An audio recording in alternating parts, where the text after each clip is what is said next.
Hi guys, welcome back. I hope you all are doing super great.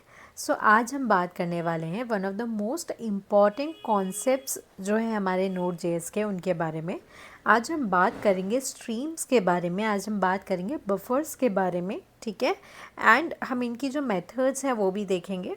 तो सबसे पहले हम स्टार्ट करते हैं स्ट्रीम से कि भाई स्ट्रीम होता क्या है। तो अगर हम डेफिनेशन देखें स्ट्रीम्स की, तो डेफिनेशन बोलती है कि a stream is a way to read और write sequence of data continuously in small chunks rather than loading it all into memory at once. Streams are used for handling data like files, network communication or any kind of data that comes in chunks.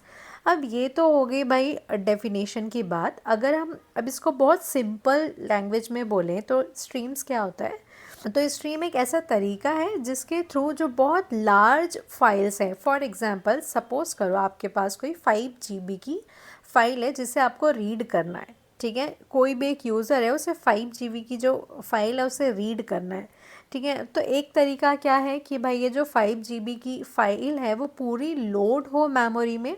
जब पूरी load हो जाए उसके बाद जो user है उसे access कर पाए, उसे रीड कर पाए, ठीक है। तो ऐसे में क्या होगा, तो देखो सबसे पहली प्रॉब्लम क्या होगी, जो आपका इवेंट लूप है वो ब्लॉक हो जाएगा, ठीक है, क्योंकि वो आपकी 5 GB की जो फाइल है उसे लोड कर रहा होगा। जब तक वो लोड नहीं होगा तब तक जो इवेंट लूप है वो कहीं और काम कर नहीं सकता। दूसरी बात, जो मेमोरी है वो भी ज़्यादा लगेगी एंड ऑल्सो जो यूज़र है उसके लिए भी एक्सपीरियंस सही नहीं होगा, क्योंकि सपोज़ करो अगर किसी यूज़र का इंटरनेट कनेक्शन अच्छा है तो 5 GB की फ़ाइल में भी जल्दी डाउनलोड हो जाए एंड यूज़र उसे जल्दी यूज़ कर पाए, एक्सेस कर पाए। लेकिन किसी यूज़र का यदि जो इंटरनेट कनेक्शन है वो अच्छा नहीं है तो 5 GB की फ़ाइल डाउनलोड होते टाइम हमारी जो एप्लीकेशन है वो भी स्टक हो सकती है, ठीक है।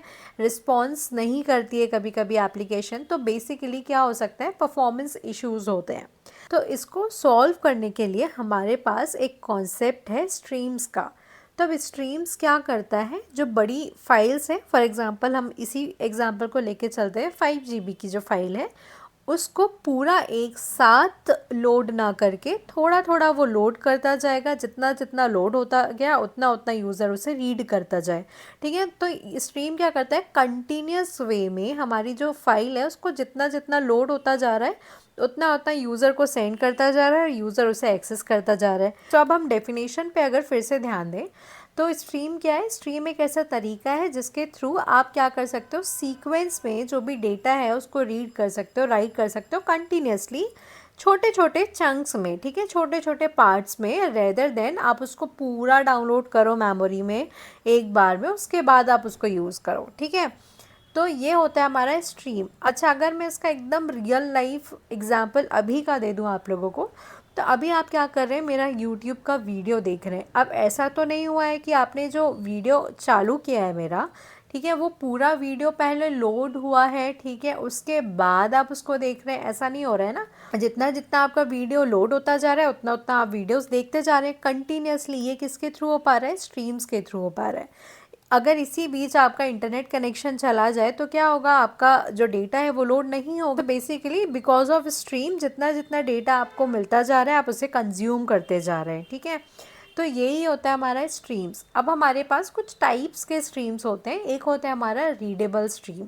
रीडेबल स्ट्रीम क्या होता है, ऐसे स्ट्रीम जिसके थ्रू आप चंक्स में जो फाइल है या जो डेटा है उसको रीड कर पाते हैं, ठीक है। इसका ये मेथड होता है fs.create_read_stream, ठीक है, ये हम अभी देखेंगे एग्जाम्पल में।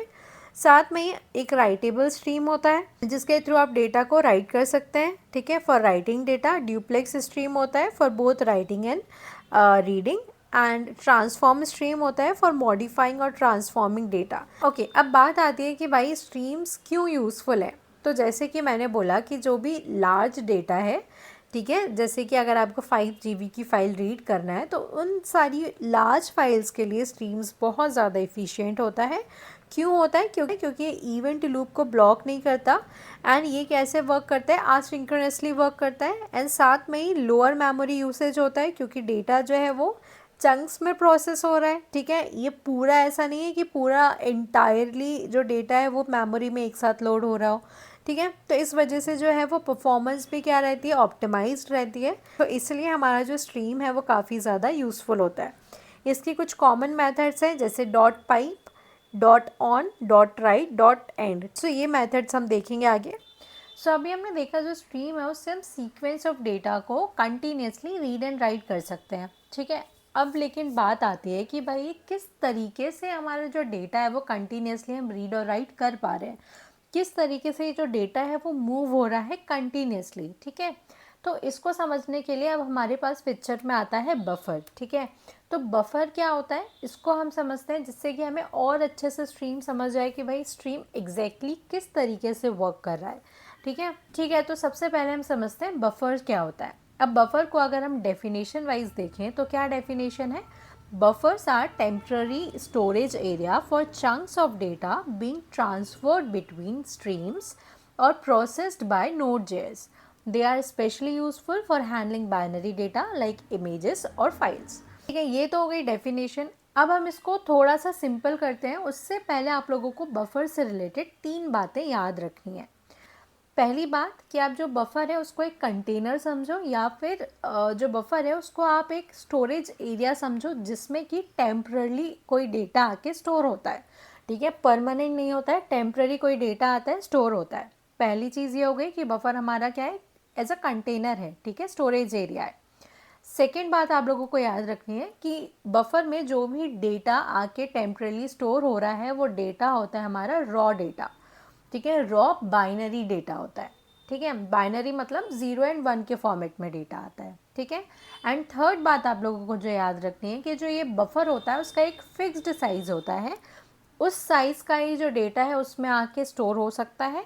उससे ज़्यादा का अगर डेटा हुआ तो वो एक बार में बफर में स्टोर नहीं हो पाएगा, उसको वेट करना पड़ेगा उसके चांस के लिए जब तक हमारा बफर जो है वो खाली नहीं हो जाता, ठीक है। तो हमने यहाँ पे 3 बातें क्या याद रखी, जो बफर है वो एक हमारा kind of uh storage area है या फिर एक कंटेनर है। दूसरी बात, इसमें जो डेटा आके स्टोर होता है वो हमारा रॉ बाइनरी डेटा होता है।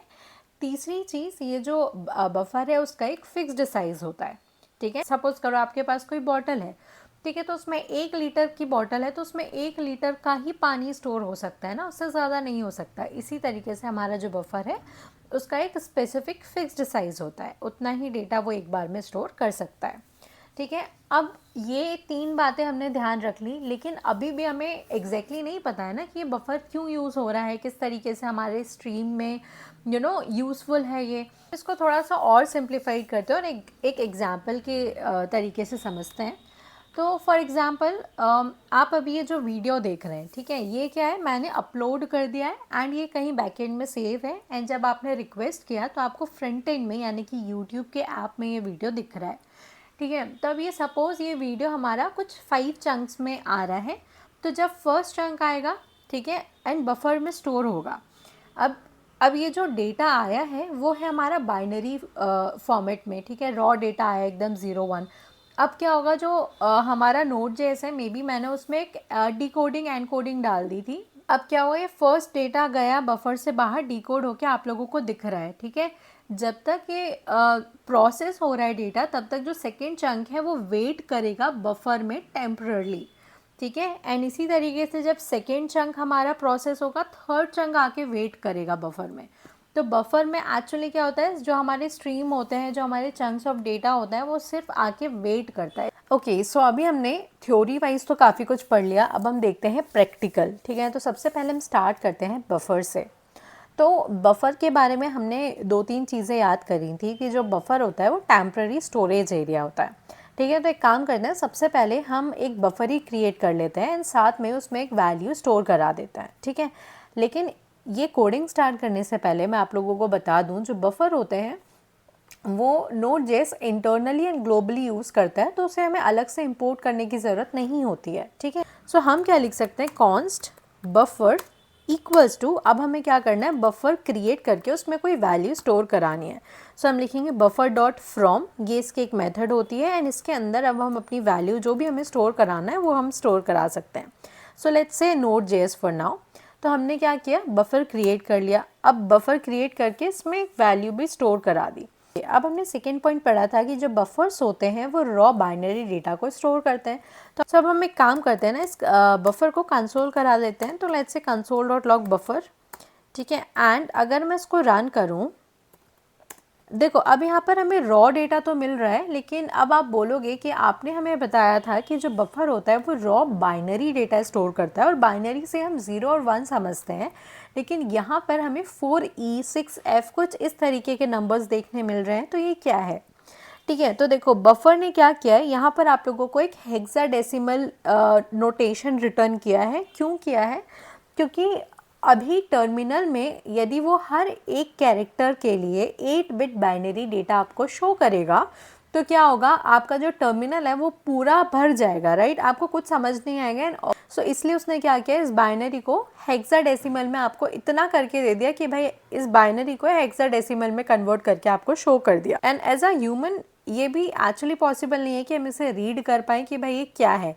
एक्चुअली अभी हम डेवलपर्स हैं तो हमें पता है कि भाई ये जो 4E है वो N को रिप्रेजेंट कर रहा है, 6F O को रिप्रेजेंट कर रहा है, 64 D को रिप्रेजेंट कर रहा है, 65 E को कर रहा है, 4A J को एंड 53 S को कर रहा है। ठीक है, अगर मैं इसी को क्या करूं, बफर डॉट, अब मुझे बाई नोट जेएस मैं चाहती हूँ कि console dot log node JS ही हो, मुझे नहीं चाहिए अजीब से नंबर्स, तो मैं क्या करूँगी, buffer dot to string. Obviously हमें पता है कि हम किस तरीके से कन्वर्ट कर सकते हैं स्ट्रिंग में। सो हम लिखते हैं buffer dot to string and अब हम इसे कंसोल कराते हैं। तो अब आप देखो हमें आउटपुट मिल रहा है नोट जेएस। ठीक है, तो दो चीज़ें हमने कर ली कि हमने एक तो बफर क्रिएट कर लिया, उसमें कुछ वैल्यू स्टोर करा दी, एंड हमने साथ में ये भी देख लिया कि रॉ डेटा को कंटेन करता है। अब थर्ड पॉइंट हमने देखा था कि जो बफर्स होते हैं उसका एक फिक्स साइज होता है। ठीक है, so let's do one thing, मैं क्या करती हूँ, बफर डॉट राइट, अब मैं यहाँ पे लिख लेती हूँ लर्निंग।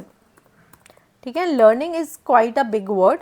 ठीक है, एंड अब हम अगर रन करें अपने कोड को, तो अब आप देखो हमें पूरा लर्निंग नहीं डिस्प्ले हो रहा है। क्यों नहीं हो रहा है? क्योंकि ये जो बफर है उसका एक फिक्स साइज़ है, उस साइज़ से ज़्यादा अगर आप कुछ दोगे तो वो नहीं एक्सेप्ट कर पाएगा। जैसे कि मैंने आपको एग्जांपल दिया था कि अगर आपके पास 1 लीटर की बॉटल है तो आप सिर्फ उसमें 1 लीटर ही पानी भर सकते हैं, राइट? सो इसी तरीके से जो बफर है उसका जो फिक्स साइज़ है वो उतना ही टेक्स्ट या फिर उतना ही डेटा ले सकता है। सो ये हो गया हमारा buffer. And let me tell you guys, buffer के लिए आपको अलग से कोई कोड लिखने की ज़रूरत नहीं होती है। ये जो भी हमने कोड देखा अभी वो सिर्फ आपकी एक अंडरस्टैंडिंग के लिए था, जिससे आपको आगे के कॉन्सेप्ट समझ आए। बट ट्रस्ट मी, आपको कहीं पर भी अलग से बफर का कोड लिखने की ज़रूरत नहीं पड़ेगी अनटिल अनलेस आप कुछ कस्टमाइज़ कर रहे हो। ठीक है, क्यों? क्योंकि जैसे कि मैंने आपको पहले बताया कि जो नोड जेएस है वो इंटरनली खुद ही भाई बफर का काम कर देता है, इंटरनली बफर का कोड रन करता जाता है। तो हम जब भी स्ट्रीम्स में काम करते हैं तो हमें सिर्फ स्ट्रीम का कोड लिखना है, बाकी किस तरीके से भाई स्ट्रीम वर्क कर रहा है वो इंटरनली हो रहा है प्रोसेस नोड जेएस में। आपको उसका हेडेक लेने की ज़रूरत ही नहीं है, आपको कुछ ये कोडिंग बफर से रिलेटेड लिखने की ज़रूरत नहीं होती है। ठीक है, so let's remove this and now अब हम फाइनली चलते हैं अपने स्ट्रीम के कॉन्सेप्ट पर। ठीक है, कि भाई स्ट्रीम किस तरीके से वर्क करता है। सो अभी हम क्या करते हैं, हमारे पास एक फाइल है, उसका डेटा हम रीड करते हैं चंक्स में एंड उसको हम फिर राइट करते हैं स्टिल चंक्स में दूसरी फाइल में। ओके, सो अब जब हम बात कर रहे हैं फाइल्स के बारे में, तो सबसे पहले हमें क्या करना पड़ेगा, fs मॉड्यूल को इंपोर्ट करना पड़ेगा। So will say const fs equals to require fs। हमने क्या किया, fs मॉड्यूल को अपनी फाइल में इंपोर्ट कर लिया। अब ये जो fs मॉड्यूल है वो ही हमें स्ट्रीम्स को क्रिएट करने की, ठीक है, रीडेबल स्ट्रीम्स क्रिएट करने की एंड राइटेबल स्ट्रीम्स बनाने के फंक्शंस प्रोवाइड करता है। ठीक है, so let's say const read stream equals to is just the name of variable, आप कुछ भी नाम दे सकते हैं const के बाद। ठीक है, so I have given read stream equals to fs dot create read stream। ठीक है, अब ये जो फंक्शन है अगर आप इसे होवर करेंगे तो आपको दिखेगा कि फर्स्ट पैरामीटर जो है वो एक्सेप्ट कर रहा है एज अ पाथ, क्योंकि ऑब्वियस ही बात है आपको पाथ देना पड़ेगा कि भाई आपको किस फाइल का डेटा चंक्स में रीड करना है। ठीक है, तो सबसे पहले पाथ दे देते हैं। मैंने यहाँ पर एक sample.txt फाइल बना के रखी है, सो यहाँ पर हम दे देते हैं sample.txt। And now the second parameter is options, जिसमें हम एनकोडिंग दे सकते हैं। सो लेट्स से UTF-8, ठीक है। एंड नाउ हमने यहाँ पर क्या किया, एक रीडेबल स्ट्रीम तो बना दी। अब क्या होगा, ये जो रीड स्ट्रीम है वेरिएबल, उसमें हमारा जो डेटा है वो रीड होके यहाँ पर स्टोर होता जाएगा, ठीक है। एंड अब इस डेटा को हमें क्या करना है, राइट भी कराना है। तो उसके लिए हमें एक राइटेबल स्ट्रीम चाहिए। तो यहाँ पर मैं लिखती हूँ const write stream equals to fs dot create write stream, okay. So इसमें भी जो पैरामीटर ये एक्सेप्ट करता है वो होता है पाथ, कि भाई आपको किस पाथ में या किस फाइल में अपने डेटा को राइट करना है। तो यहाँ पर मैंने एक और फाइल क्रिएट की है जो कि अभी एम्प्टी है, दैट इज़ file.txt। तो हम इसका पाथ दे देते हैं। सो विल से file.txt, ठीक है। अब क्या किया, हमने एक रीडेबल स्ट्रीम बना ली, एक राइटेबल स्ट्रीम बना ली, ओके। सो अगर अब आपको याद हो तो हमने लास्ट वीडियो में इवेंट मॉड्यूल्स के बारे में पढ़ा था। एंड इस मॉड्यूल में हमने पढ़ा था इवेंट इमिटर क्लास के बारे में, ठीक है।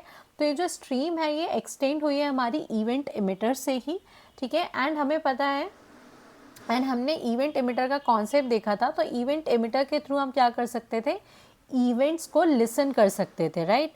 तो अब ये जो हमारा रीडेबल स्ट्रीम है, ठीक है, ये क्या करता है, एक इवेंट को इमिट करता है, that is known as data, ठीक है। उस डेटा इवेंट को अब हम लिसन कर सकते हैं, ठीक है। सो विल से रीड स्ट्रीम डॉट ऑन, क्योंकि हमने पढ़ा है इस लास्ट वीडियो में ही कि भाई इस ऑन से हम क्या कर सकते हैं, लिसन कर सकते हैं। सो मैंने लिखा read stream dot on, and then हमारे इवेंट का नाम क्या है, डेटा। तो डेटा हमारा क्या है, एक इवेंट है। एंड अब हमें इसका लिसनर भी लिखना पड़ेगा। So will write one callback function which is actually the listener. सो अब ये जो लिसनर है इसमें हमेशा हमारे पास डेटा आता रहेगा। हम इसका नाम कुछ भी दे सकते हैं। यहाँ पर मैंने लिखा हुआ है चंक, क्योंकि इसमें चंक्स में डेटा हमारे पास आता रहेगा जैसे जैसे रीड होगा, ठीक है। अब जैसे ही डेटा यहाँ से रीड हुआ, चंक में आया, हम क्या करते हैं, सबसे पहले तो कंसोल करवा लेते हैं उस डेटा को। So let's say console dot log chunk, ठीक है। एंड ऑल्सो अब ये जो चंक्स में डेटा आ रहा है उसे हमें क्या करना है, राइट भी कराना है। So what we will say, write stream dot write, ठीक है। एंड हम क्या राइट करवाएंगे, चंक, ठीक है। तो अब क्या करते हैं, इसको हम रन करते हैं पहले तो। सो लेट्स रन दिस, ठीक है। तो अब आप देखो कंसोल में क्या आ रहा है, हे गाइस प्लीज सब्सक्राइब। अब ये डेटा कहाँ से आ रहा है, sample.txt फाइल से आ रहा है। एंड सिमिलरली हमने क्या किया, इसको रीड किया है एंड हमने राइट कराया है कहाँ पर, file.txt फाइल में। तो अगर हम फाइल में जाके देखें तो अब देखो हमारे पास यहाँ पर भी सेम डेटा है। लेकिन अब हमें पता कैसे चलेगा कि भाई ये जो डेटा है वो चंक्स में आ रहा है, ठीक है। तो देखो अगर आप इसको होवर करेंगे क्रिएट रीड स्ट्रीम मेथड को, तो आपको दिखेगा कि भाई जो बाय डिफ़ॉल्ट साइज़ होता है बफर्स का वो होता है 64 किलोबाइट, ठीक है। एंड इतना डेटा तो हमारे पास अभी है नहीं। तो हम क्या करेंगे, सो फॉर अंडरस्टैंडिंग कि भाई चंक्स में डेटा कैसे आता है एंड कैसे हम उसको राइट करा रहे हैं दूसरी फाइल में, हम एक और पैरामीटर यहाँ पास कर देते हैं, ठीक है। सो यहाँ पर मैं लिखूँगी हाई वाटरमार्क, जिसमें हम डिफ़ॉल्ट, जिसमें हम एक साइज बफर का सेट कर सकते हैं। सो लेट्स से 2, ठीक है, एज ऑफ नाउ 2। यहाँ पे हम एक वेरिएबल का नाम लिख देते हैं, let's say encoding is equals to this. And now let's run this. अब आप देखो मेरा जो डेटा आ रहा है वो चंक्स में यहाँ पर आ रहा है एंड चंक्स में ही यहाँ पर राइट होगा, बट एक्चुअली इसकी स्पीड इतनी ज़्यादा है कि आप लोगों को ये पूरा ही एक बार में दिखेगा। So for long files it work perfect, ठीक है। सो ये था हमारा कॉन्सेप्ट पूरा स्ट्रीम्स एंड बफर्स का। एंड आई रियली होप आप लोगों को समझ आया होगा कि ये किस तरीके से वर्क करता है। So I guess that is all for this video guys. मिलते हैं नेक्स्ट वीडियो में। Thank you guys for watching.